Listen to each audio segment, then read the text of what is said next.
So I'll give a little background over why I'm talking about this today. It's not, my topic's not going to be so much about this particular instance, because this particular instance isn't actually the most interesting thing. Last week, I believe, I'm not 100% clear on the timeline, Comedy Central didn't air one of The Office's episodes in their whole rerun sequence. So they were starting from the first episode and moving forward, and they skipped one episode. It's the second episode, which is actually apparently for The Office fans is considered the first episode because it's the first episode that doesn't copy the British version of the show and thus takes on its own personality. And this episode's called Diversity Day. Now, I don't think I've seen this episode. I definitely have not seen this episode. I've watched maybe 15 episodes of The Office or something like that. I gotta say, it is quality stuff in my opinion. And it's very hard for me to enjoy comedy terribly much. And this is kind of my kind of humor, I think. But I can imagine what this episode contains, and I can imagine why it might be offensive to some people, especially ported to 2021 general atmosphere, right? So Comedy Central skips this episode in the lineup. Now, the reality is I could not find anywhere where I could verify the reason for them not airing this episode. So I can't. What I say is completely conjecture on this point. That they skipped it because they didn't like it is completely conjecture. Although you'll see a whole bunch of articles that'll say, oh, they took it down because it's insensitive or whatever. We don't actually know that. It's also not the biggest deal either because it's Comedy Central TV platform, not any streaming platform. And I mean, that's not the most consequential. I mean, TV's kind of a ever dying a medium, so it's not really the most consequential thing in reality. I just wanted to use this opportunity to use this headline to advocate for something sort of else. So maybe this is clickbait. Who knows? But yeah. So here's what happened. They took down the episode. I think the immediate concern is that this is not the end for comedy, and people keep pulling up this Ricky Gervais quote about how Ricky Gervais being the Michael Scott in the British version of the show, this Ricky Gervais quote basically saying that the end of comedy is basically here, that people are so sensitive that comedy is going to die, and that his show is going to die, give it 5 years and the British version of The Office will be gone too, even though British people actually have a higher tolerance for comedy. If you watch British comedy, you'll know that. And that's the interesting discussion, the culturally relevant discussion happening around. It's a pretty bold statement that comedy will die. Yeah, it is a pretty bold statement. But the way things are going, I mean, the things you're allowed, the fact that you are allowed or not allowed to say a joke about like things that are of little consequence in the grand scheme of things is kind of bizarre. And we're kind of entering that. It's kind of weird. But there are comedians who say like, more, in air quotes, offensive things, right? Like Dave Chappelle, for example, right? Like, it's pretty hilarious, right? And people still considered, possibly the greatest comedian alive, right? Mm-hmm. And people still, he recently came back to comedy. People still listen to him. I mean, it's like those weird exceptions for people, you know what I'm saying? But if some random dude said that... I was going to say, here's the crazy thing, though, is Dave Chappelle starting to feel it, too. There's actually a great... he said that. Okay. He said one of his jokes was like, I can't remember, but he was essentially just saying he was scared of the crowd. That was the moral of the joke. Right, yeah. Yeah, and Dave Chappelle is also kind of my type of humor. I love Dave Chappelle. There's a great video episode about Dave Chappelle, a video essay about Dave Chappelle called How Dave Chappelle Dodges Laser Beams, which I think gets about... I watched that. Whoa. Oh, cool. Yeah. It gets about like 70% of it right, I think. I think it misses like some part of it that is just kind of making an exception, carving out a random exception for Dave Chappelle because people like him, And the minute people forget why they like him is the minute that all of a sudden he becomes a target for people's criticism on what he should and should not say, which is kind of absurd if you like comedy. But anyway, that is kind of besides my point. The point I'm trying to make here is that there is a threat here that has existed since the time streaming has come around for both music and film and TV. There's this interesting problem of the fact that things can be changed, right? And things can be changed by a variety of sources. So in this case, we have a TV network deciding not to air an episode. And I presume that there's nothing in their contract that says you must air these episodes sequentially and not skip an episode or anything like that. The same thing is true for streaming by and large. There's a lot of latitude given to the platforms, but not only the platform is a voice or a decider in the manner. There's also the producer, the production company, the distribution company, I should say, that also has a voice, in how they sell the film over, or what they can do once the film has been sold to, let's say, Netflix or something like that. Then there's the artists themselves who may want to change something about what they've made post them putting them out, publishing it out to the world. So there's this increased changeability, right, when you have streaming around, which I think is super interesting. And so I would categorize them in two different ways. There's the sort of artist, from the art arises the revision. So a famous example is Kanye with The Life of Pablo. The Life of Pablo, I actually have not listened to more than a few songs from The Life of Pablo, but he apparently changed the mixes in a lot of the songs, like the way the audio's mixed. He added like a few bars here and there, or subtracted a few bars here and there. I'm not 100% sure. There might even be a whole featured artist that is new, or I don't know, new, or I don't know, whatever, this living work, I guess. And he just changes it on the streaming platform because he just wasn't. Video game. Oh. Yeah. It's like, I was gonna say, it's kind of programmatic, right? It's like fixing the bugs in Kanye's mind, at least what he thinks are bugs with his album, which I think that was the first piece of art to come out that really created this discussion about like revisions versus additions versus all that kind of stuff. I'd be curious whether, because I'm not familiar with that. I'd be curious whether that's like something that's more of a acceptable thing and kind of more of an art that takes like samples and different things like hip hop than it is in other kinds of music. I don't think it's very normal. I've never. No, yeah, it's not even normal in hip hop. It's just kind of a Kanye-ism. Well, I'm not saying normal, but I'm wondering if like hip hop would be more amenable to that sort of thing than other kinds of music. Yeah, as someone who like somewhat inhabits the hip hop sphere more lately, so I'm not a seasoned hip hop person, but I think everyone in hip hop was turning heads as well, probably equally. It's kind of a Kanye-ism, I think, more than anything. Okay. Yeah, the eccentricities of Kanye.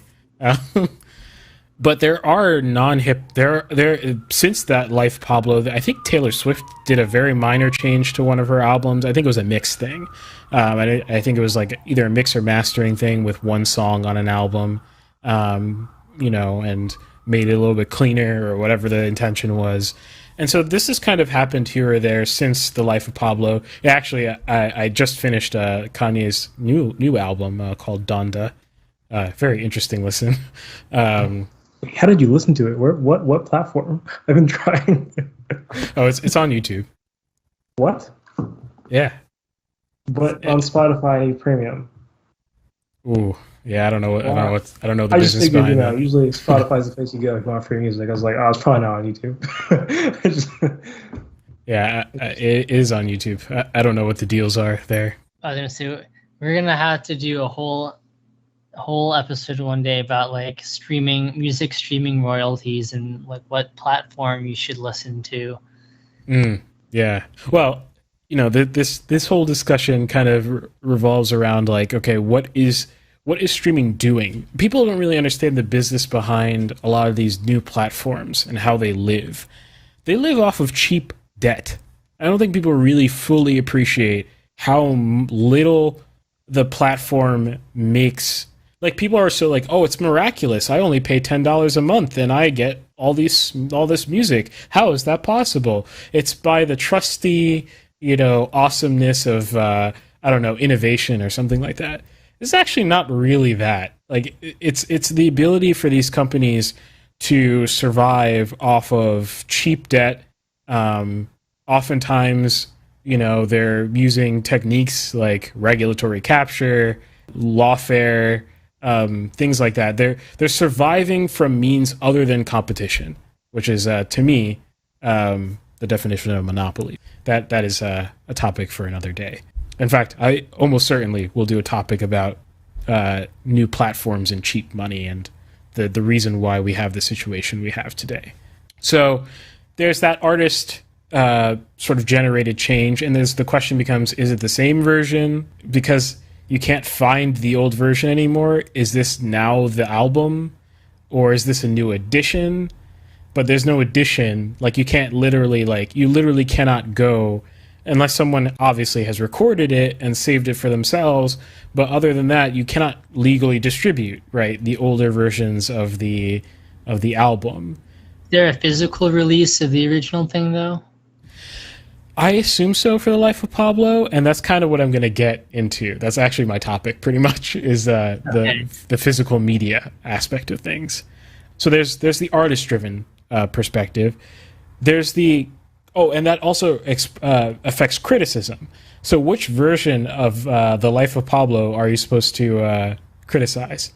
And I was going to say, with Donda, his new album, he's already kind of acting as if he's going to do the same thing with Donda as he did with The Life of Pablo, which kind of understandably so after listening to it. It sounded very unfinished. He was kind of forced to put the album out, is what I understood from Universal. It sounds like he's going to do a similar thing with Donda, and the question is, how are you supposed to critique the music from a music criticism perspective? Are you supposed to treat it as a unfinished work, but it was published for your consumption? You're asked to buy this essentially, or the streaming equivalent. These streaming platforms are expecting to draw in customers because of this particular release or something like that. How are you supposed to critique it if it's not finished, or is it ever finished, right? Is it ever going to be finished? The second thing is if it's platform censorship. So if the platform itself is, in this case, Comedy Central, is saying, we don't want to air this part, or we're going to edit this part because our contract allows us to literally bleep out a section or something like that. And, and oftentimes this happens without even much transparency. So this is not the first time this has happened. But the platform will realize maybe they get some heat from something, they want to get ahead of it, and they'll just cut a snippet out of an episode of a show, right? This has happened to shows that really didn't gain much traction, so it hasn't gotten as much attention, but it has happened before. I'm sure it's happened to SpongeBob. Oh, really? I didn't know that. That was going to be an example of one. It's a weird, because it's a children's show that has a couple of adult jokes, so it's probably one of them, went too far or something. Interesting. I didn't know that. Okay, so that's how things can be changed, and those are the questions that sort of arise from it. Now, here's where I'll come in and say there is a growing culture of people, I think, who see the world as this increasing battle of these titans to get your monthly dollars, not the battle of the titans to compete for giving you the best product that just happens to be a subscription, right? It's not so much about delivering the best experience or having the best library. It's more so cornering the customer such that they basically have to be here in order to experience anything of value and getting that monthly revenue that's basically guaranteed, right? So the Disney Pluses, right? The Spotify's, I think those two have become the emerging titan, the emerging winners. We'll see if Netflix can hit back, but at this point, I have no faith in them to be able to compete with Disney Plus. I have to say, partially inspired by some of the stuff that you've been saying. I've been buying some bunch of DVDs, particularly of Disney things.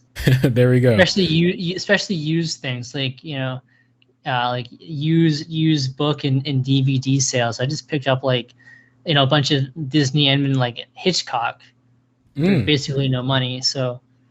Oh, side note, nothing to do with this, but let me know what you think about Hitchcock's use of music, because I have opinions, and not all of them are positive. Okay, so how do we respond to this, right? Like, you want to watch The Office, and you realize one day that not only has Comedy Central not allowed you to watch it on TV with your cable subscription, but you're not allowed to watch this episode of The Office on Amazon, let's say, which you are. You're still able to watch this episode on Amazon. But let's say Amazon says this is just antithetical to our some Amazon BS, right? And they don't want to let you watch this episode.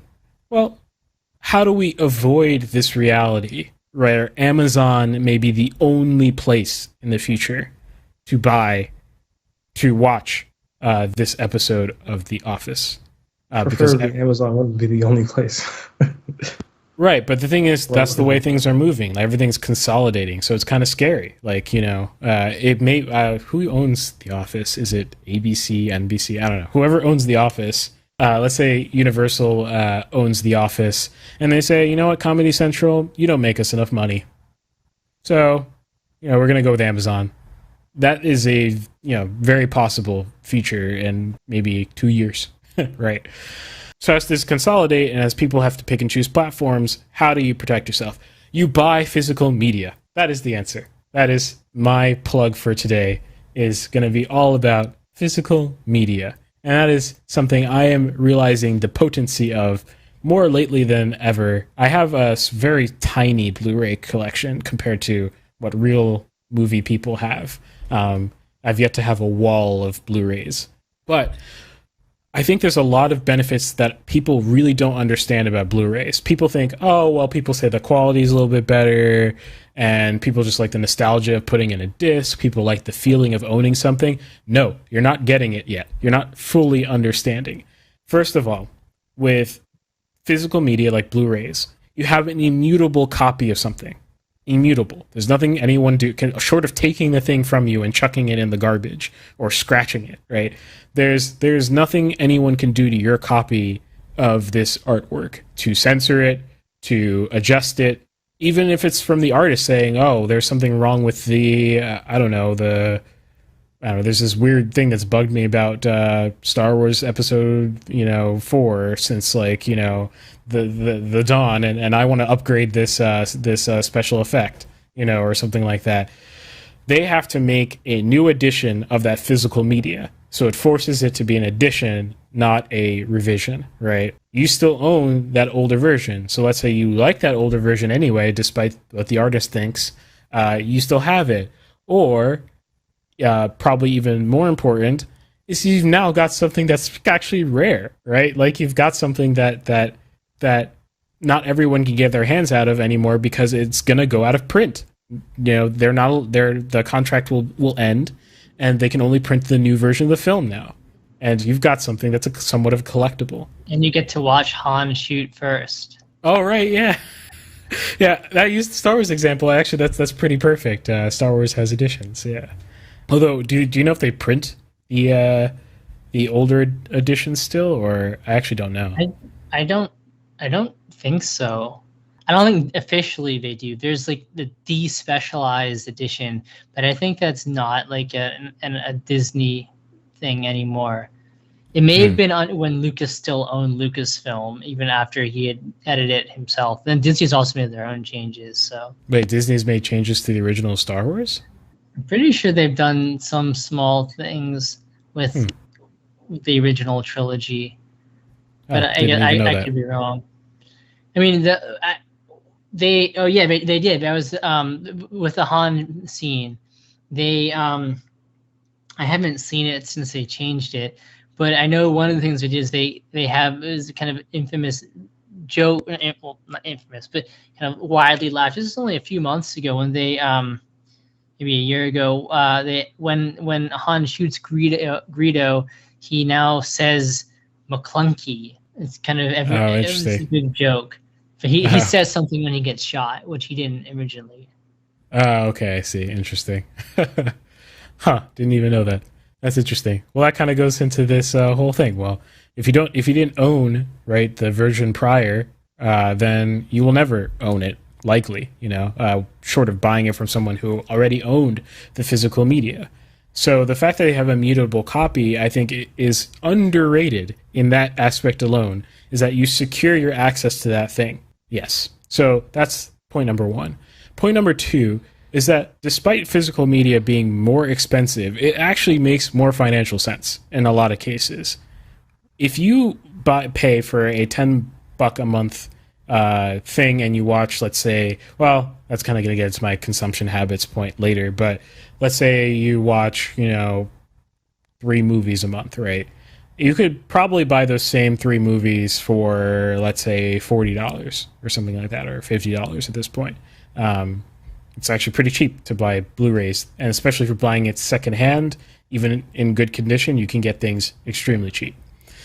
So let's say you are able to do it for $50. You've actually retained value when you've bought. This is the thing people don't appreciate with ownership. When you own something, you've retained the value of the thing in your possession. When you pay for streaming, you are not retaining any value. The moment you cancel your membership, you have nothing, right? You have nothing to show for all the money you've paid into it. Nothing gets returned back to you. It's like renting versus owning a house. When you rent a house, it may even be cheaper than owning a house. It's almost never true, but in my case, it actually is true, right? I'm renting this apartment, and it's cheaper than if I were to buy a property in New York City, right? And this property, despite being cheaper, I am burning my money. I'm literally taking my money and throwing it into a furnace, because the moment my lease ends is the moment I have no value left for myself from this apartment, only the utility while I was using it. If I buy a house, I'm paying into something. So it may look like a bill, just like the renter's bill, but I'm actually gaining equity in the home, right? Like I'm gaining more and more ownership in the house. How does this ownership manifest? Well, when I don't want the house anymore, I get to sell it, right? So like I retain rights over the property. I own the property, and I can sell it for the value that it has. Same thing happens with physical media.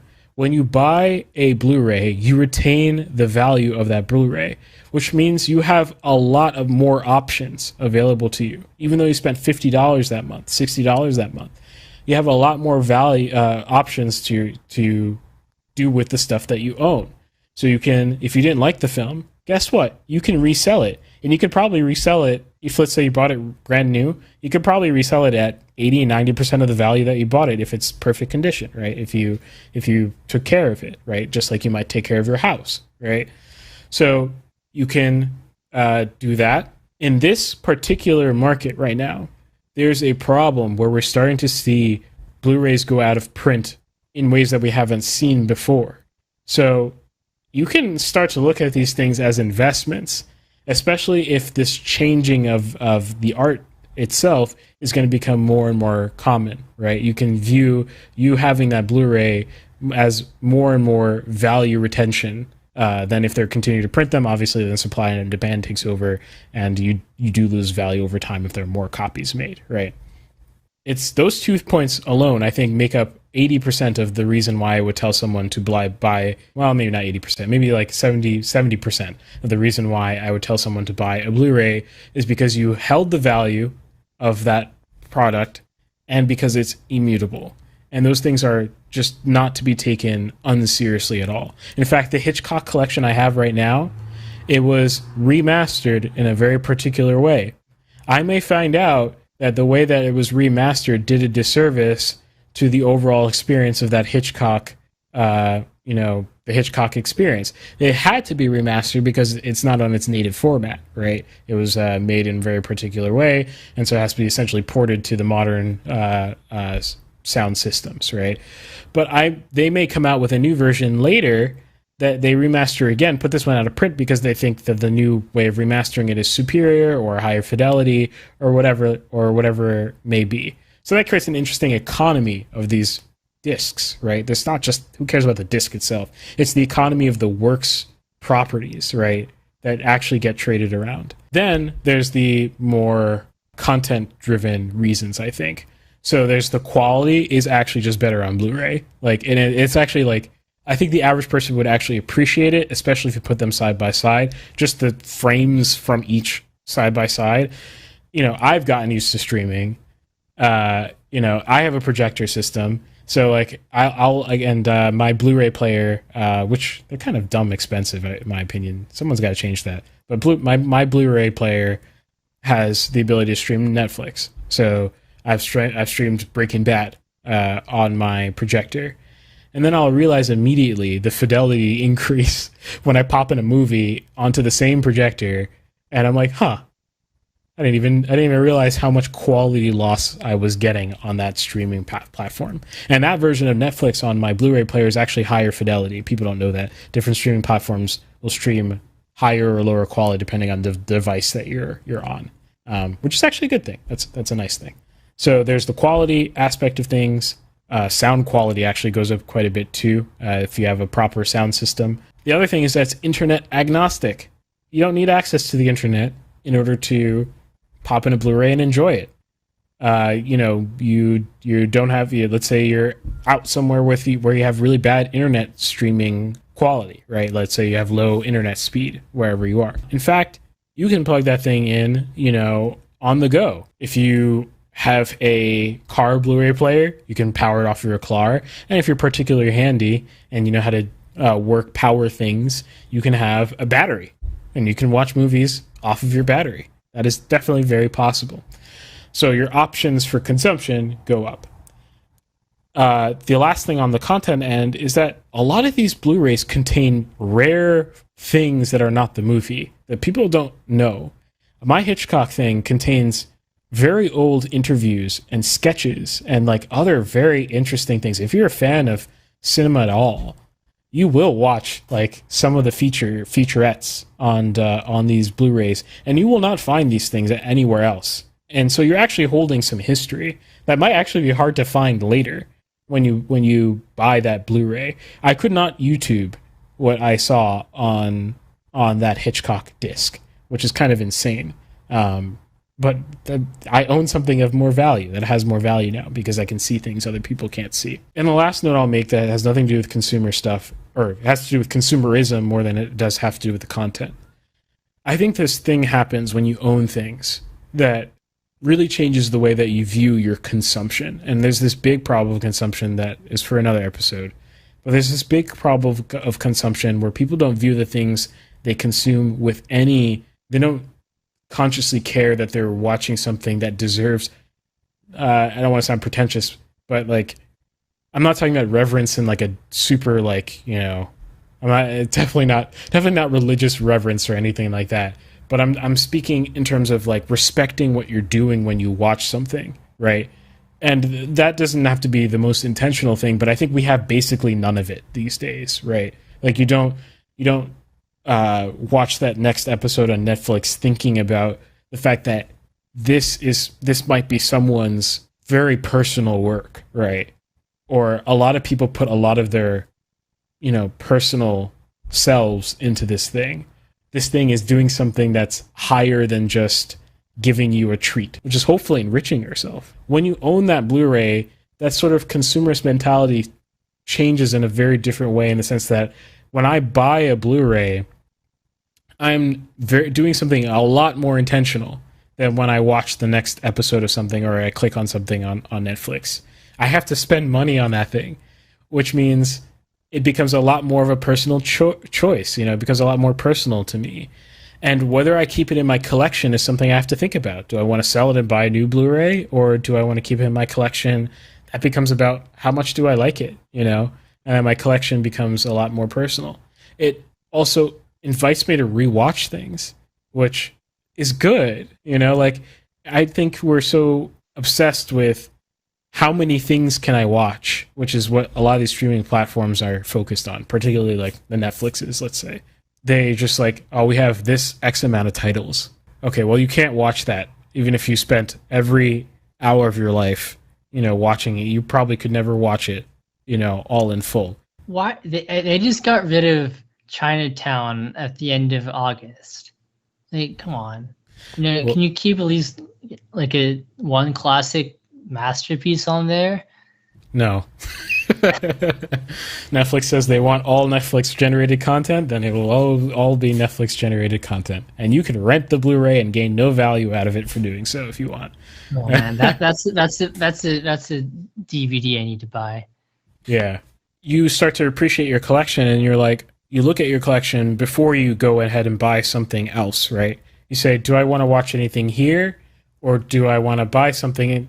All those little pauses, I think, make you a little bit more human, actually, in how you approach picking something to watch or watching something. It becomes a lot more special.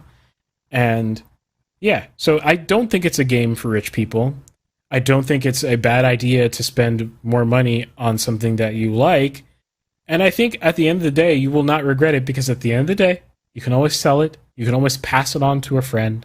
There's a lot more value embedded in owning the Blu-ray than just it's on a disc, which I think the conversation gets oddly reduced to is, oh, these people have nostalgia for putting a disc in. I actually could not care less how I put the movie into my my projector. I have no nostalgia over discs. I'm not attached to discs. In fact, I would love it. I'm not going to say this because it's a business idea of mine, but I have a business idea that has to do with physical media in modernizing physical media. I have no attachment to putting a disc into a machine. I don't really care about that. What I really care about is owning a copy of something actually, right?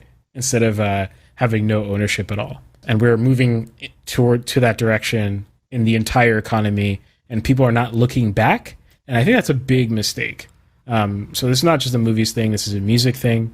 This is not even just an art thing. This is a home thing. This is an everything thing, and I think people need to tread very lightly as we progress towards this sort of endless paychecks going to large companies that are beholden to nothing. You don't want to end up regretting the fact that at the end of the day, you might decide, I don't want to support this anymore, but have nothing to show for all the money that you put into it. Yes. So that is my spiel. I think it's interesting with music that there are two directions that sales are going. It's obviously streaming, and then also definitely it's like away from CDs and into records, which is kind of interesting. Like I'm seeing now, with film composers mostly, but probably is true also of national popular artists, where things are being released only on streaming and on records and not on CDs. Yeah, and I definitely noticed that too. Especially in the indie rock space, records are super popular and I think very profitable for bands. Part of that is revival of. There's a certain sects of culture that are holding on to ownership very tightly of things and sort of rediscovering ownership as like something that's like kind of a lifestyle difference. It's hard to think of it that way because we've slowly transitioned here, but like it's hard to really remember how different things are, especially for people our age.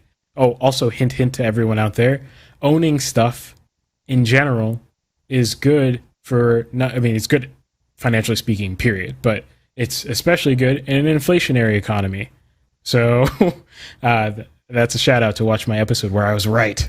I like being right, and I was right. So go back to the episode and see how right I was. It comes down to even kitchen goods, right? If I buy I'm talking about quality stuff, right? If you buy like cheap stuff that breaks, that's not going to be helpful. But like if you buy a quality knife, right? So I spent a long time researching the chef's knife that we have in our house right now. But the reason why is because I never want to buy one, at least for the next however many decades. I don't want to buy another one. I want this to be my knife. And if anything, I'll add to the collection. And the value of that knife retains because I bought a good one, right? So if I ever find myself in a bind where, you know, it's either eating or that knife, I can sell that knife, right? And that's also inflationarily protected, right? The value of the knife will go up as inflation increases. So there's a whole lot of reasons why people need to pause before they just spend infinite dollars on subscription programs. I'm not completely divorced yet from subscription programs, but I can't wait to say one day on this podcast that I've finally managed to completely divorce myself from subscription stuff. So there it is. I was thinking about how this applies to video games and stuff like that. It's weird because you don't get those kind of benefits with physical stuff. In fact, it really sucks because it loads way slower than having it just on your drive. But I was realizing, well, discs are very outdated and slow, relatively speaking. But like USBs are getting insanely fast nowadays. You know, maybe instead of a traditional flash drive sized thing, it might be a more almost 2.5 inch, you know, SSD like style size thing that you can plug into your computer, and not like preferably. You're starting to get into the territory of my thoughts on. Oh, yeah. But you're kind of getting on the idea that I have. You know, I think there's a way to integrate a whole bunch of different fields, like the increasing speed of like mass storage devices, because Blu-rays are a standard as well as a physical object. So like there's like a standard that goes along with it. But I think it would be nice to free ourselves even of that standard. I mean, there is higher than Blu-ray. There's like the 4K discs and whatever, but those are kind of gimmicky in a lot of different ways. They are good. They're just it's hard to justify the cost. And having to buy a device that can do that, it's just a whole shift that doesn't need to happen. Whereas I think there's a compatibility thing with computers, right? Like that's not being taken advantage of by art physical media. You know, instead of having to buy a Blu-ray, can you just plug it into a USB port, right? Is the other question. And then there's like a whole security question. There's like crypto that can really enhance the space in ways I think people don't anticipate. And make your copies even that much more useful. Mm-hmm. All right. Well, thank you for joining us for this pretty long episode of Mixed Media. We might have to tweak the format. I'm not sure. We'll think about it. But you tell us. I know a lot of you are going to be listening to this, especially your audio-only people on Rumble. I know you guys are going to be listening to this in chunks, so you want to appreciate how long the whole thing was. But let us know, even in those chunks, how you like the length. How do you like this format and varying the content through the week so you have sort of different things to listen to? Next time, we might try it in the full form, although that might make it longer, so we might have to rethink that. I was actually trying to shorten the show a little bit, but that didn't really happen. But yeah, just let us know how you like us mixing in the hot takes. We'll be mixing in an interview or a review of some sort next time and rotating through the way that we go through those different things. So if you like that, let us know. Hit the like button if you appreciated any part of the episode that you're watching. We appreciate that. That really helps other people get a chance to discover the podcast. And honestly, I'm hearing from little different sources that people who have stuck to the podcast really enjoy it. And I mean, the fact that we have regular listeners at all is just, I don't know, it's heartwarming. I don't see them. They have to interact. Guys, stop being quiet. Like, oh my gosh, you guys are so quiet. Like, it's like I have to hear these things through the grapevine or intuit these things like, you know, through the analytics that I have return viewers at all. But I would love if you speaked to us because we love speaking to you. So that being said, join our Discord. If you're on Rumble, I really want to get on Rumble Live. Like, the more I look at Rumble live streaming platform, the more I'm like, I think it's ready. So like, if you want to see our live show on Rumble, we think that could really explode the viewership on that platform. In fact, if you search podcasts on Rumble, we fill like maybe, I don't know, 60% of the search results, which is awesome and also insane. That's only because you guys watch it and you upvote it and you help us to get through stages of Rumble battles and all that kind of stuff. So thank you so much for doing that. But the next step would be to get live streaming on Rumble, which is not free yet, and it probably won't be free maybe for another year. Who knows? But I would like to break into there and be one of the first and only live stream podcasts on Rumble. The only way we can do that is if we have some financial support so that we can get that starter package that includes live streaming on Rumble. So the way you can help us do that is to go to mixedmedia.locals.com, locals, LOCOALS.com. Go to mixedmedia.locals.com, or there's a link on the screen over there that has all of our support links, all of our social media platforms, and on there's a link to Locals as well as the description. And there, for $5, if we get one supporter on Locals, just a singular supporter on Locals, I will absorb the rest of the cost of the monthly payments on Rumble, because I think it's that worth it. But I just need to know that we have someone on our back. So that is the first hard pitch that I've done on this show. So I hope people don't feel skeeved. But yes, it's for a particular goal. It's not for our wallets. Yeah, with that, I guess that's pretty much it. Did I miss anything?